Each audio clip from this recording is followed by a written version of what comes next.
అభిషేకం చేసేటప్పుడు కూడా అనేక నియమాలున్నాయి. శివలింగం మీద పువ్వు బోర్లించకుండా అభిషేకం చెయ్యకూడదు.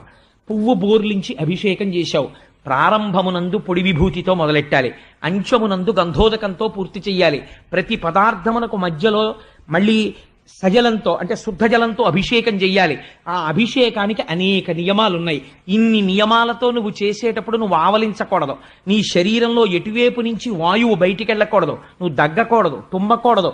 నువ్వు అభిషేకం చేస్తూ మధ్యలో ఎవరితో నా లౌకిక సంభాషణ చేస్తే ఇప్పటి వరకు నువ్వు చేసినటువంటి పుణ్యం వాళ్ళ ఖాతాలో వేస్తారు, నీకు మళ్ళీ జీరోకి వస్తుంది. కాబట్టి నువ్వు స్నానం చెయ్యాలి, లేకపోతే కుడి చెవు మీద చెయ్యేసుకుని మళ్ళీ చెయ్యాలి. ఇన్ని అల్లర్లున్నాయి. కర్మ అంత తేలిక కాదు.